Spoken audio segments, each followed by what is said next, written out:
Everyone wants to be famous. You've wanted it too. Maybe not in those exact words. Maybe you called it making it. Maybe you called it being seen. Maybe you just called it success. But the fantasy was the same. Lights, recognition, the world knowing your name. Here's what nobody tells you. Fame doesn't complete you. It amplifies whatever was already broken. And if you weren't broken before, it will find the cracks and split you open anyway. Right now, you're nobody. And that word, nobody, still stings a little, doesn't it? You wake up in a bedroom that's yours, completely yours, where nobody is watching. The alarm goes off at 7:14.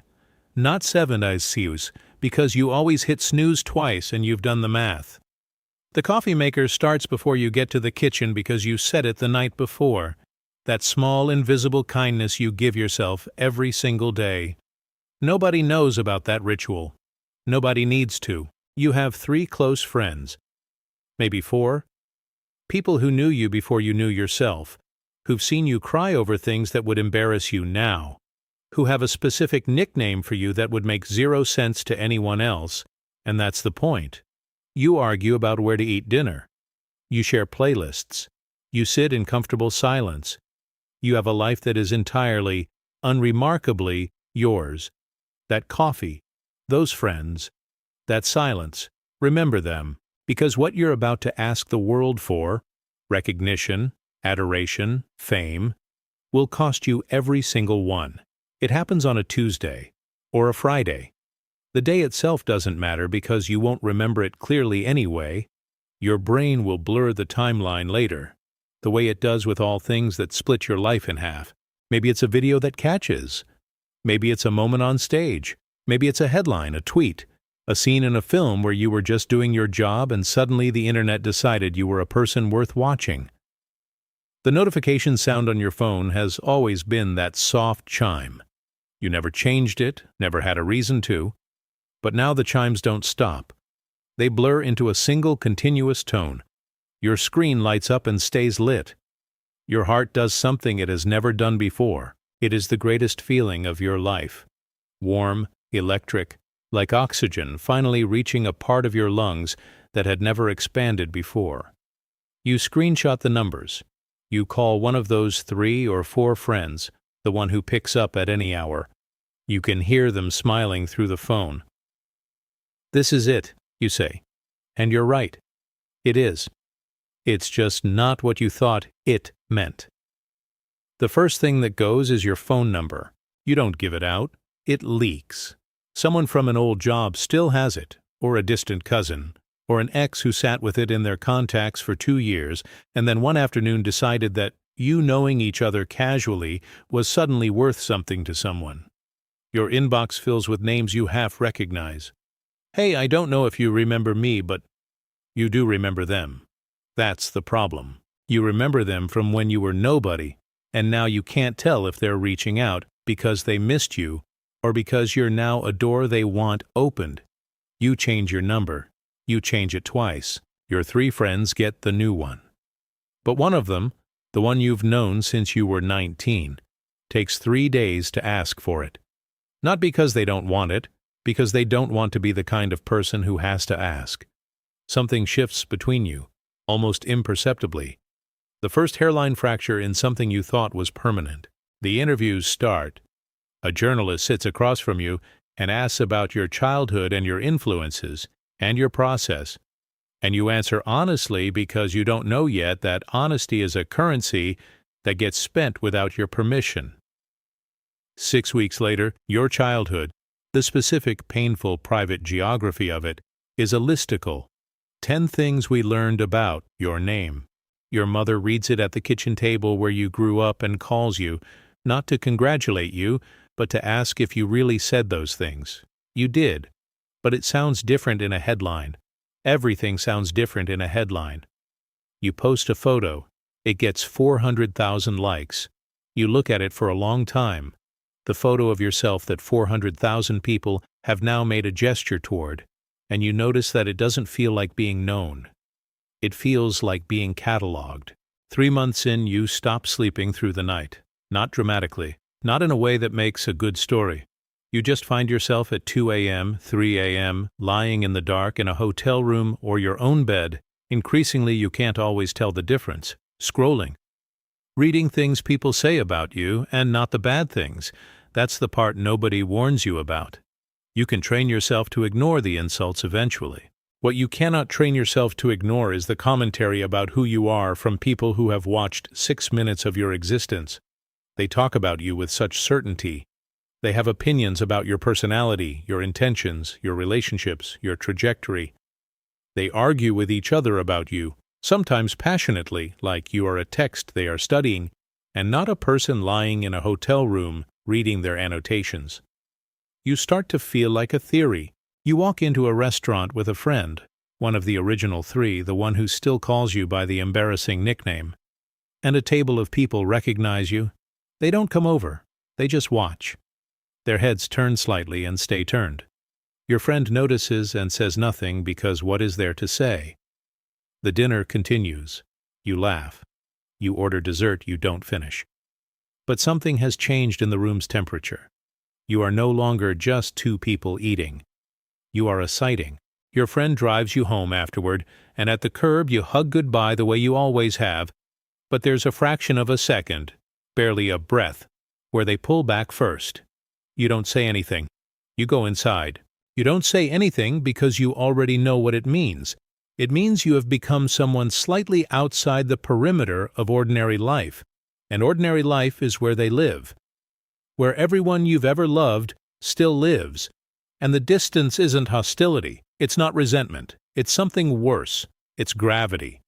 And you're slowly leaving orbit. Here's what they don't put in the magazine profile. A study published in the Journal of Psychology found that celebrities are significantly more likely to suffer from anxiety, depression, and substance abuse than the general population, not despite their success, but because of the specific conditions fame creates. The chronic surveillance, the loss of agency over narrative, the absence of environments where failure is private and recoverable. You didn't read that study. Nobody hands it to you with your first press pass. What they do hand you is a publicist who will tell you what to say and when to say it, because your words are no longer just words. They are content. They are positions.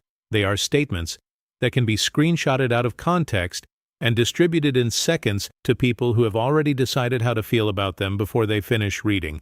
Kurt Cobain wrote in his journal, and the journal was published after his death because even his private thought became content, that fame felt like having a skin condition that made everyone stare.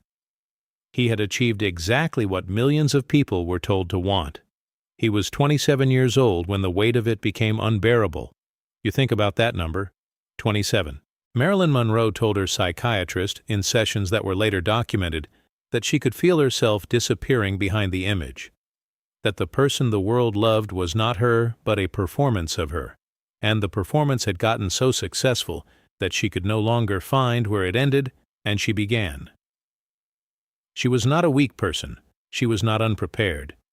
She was simply a human being subjected to a pressure system that human beings were not built to sustain. A 2020 study out of the University of Leicester followed individuals who had achieved sudden public recognition and found that within 18 months, 68% reported a significant deterioration in their closest personal relationships. Not acquaintances, not professional contacts. The people who had the new phone number. There is a moment, specific, quiet, not dramatic the way you'd expect, when you understand that something fundamental has been lost and cannot be recovered. For you, it might be the night you go back to the neighborhood you grew up in. Maybe you're in town for something, a show, a family obligation, a meeting, and you have 2 hours and you walk. You walk the blocks you walked when you were 14, 15, 16 years old, when you were invisible and didn't know it was a gift. The corner store is still there, the bus stop where you used to wait in the rain, the parking lot where you and your friends used to sit on car hoods and talk about the future like it was a country you were planning to move to. You sit on a bench. Nobody recognizes you at first. For about 4 minutes, you are nobody again. And it is the most peaceful 4 minutes you've had in a year. Then someone walks by with their phone already raised. Not even a request. Just the camera. Just the assumption that you, as a famous person, exist in public as a photographable object. You smile. You always smile now. It's become a reflex, a layer of muscle memory that activates before your brain has time to register how it feels. The 4 minutes end. You stand up. You leave. And somewhere on the walk back, you realize something with the clarity of cold water on your face. You have become a public resource. Not a person. Not entirely. A resource. Something people draw from. Attention, content, inspiration, outrage, parasocial companionship. Without any of the reciprocity that human relationships require. They feel they know you. You do not know them. The relationship is entirely real to them and almost entirely fictional. You are a story they are telling themselves, and you live inside that story now. The part that breaks you, quietly, over time, not all at once, is realizing that you asked for this. You spent years, maybe, wanting exactly this. You sent the emails, and made the calls and put yourself in front of every door that might open. And the doors opened. And you walked through. You just didn't know what was on the other side wasn't a room. It was a stage, with the lights always on, and no exit marked anywhere on the walls. So you learn to manage it. That's the word everyone uses. Manage. Your therapist uses it. Your publicist uses it. The other famous people you meet. In green rooms, at events, in the strange fraternity of the publicly recognized. They use it too. You develop systems. A carefully curated version of yourself for social media that is true enough to feel authentic and controlled enough to be safe. You learn which journalists can be trusted and which ones are already writing the takedown before they shake your hand. You build a smaller circle. You move to a neighborhood where people are used to seeing you and have decided by collective agreement to give you a performance of normalcy. You are grateful for all of this. You are also aware that you are now a person who needs a system to move through the world without dissolving. That used to not be true.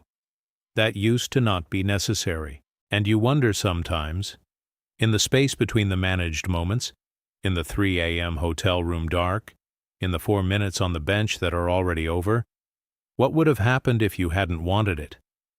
If you had stayed nobody? If you had kept the number that nobody leaked?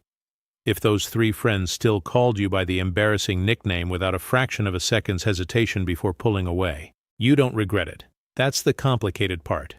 You don't regret it, and you are not okay, and both of those things are true simultaneously, and nobody told you they could coexist. The camera was always pointed at the wrong thing. It watched you accept the award, watched you arrive at the premiere, watched you break down once, publicly, honestly, in a moment of genuine feeling, and turned that breakdown into content too. It watched everything that happened on the stage. What it never caught was the coffee maker set the night before, the friend who picked up at any hour, the comfortable silence, the 3 people who knew you before you knew yourself, drifting, slowly, without malice, without even meaning to, out past where you could reach them. Fame is not the opposite of loneliness. That's the lie at the center of everything. The fantasy promises that being seen by millions will fill whatever space was empty inside you. What it actually does is make you visible to everyone and known to no one. You can have your name in 10 million mouths and still eat dinner alone. You can have your face on a billboard and forget what it felt like when someone looked at you like you were just a person. The world never asks you if you're okay. It only asks you for more. The loneliest people in the world are the ones everyone thinks they know.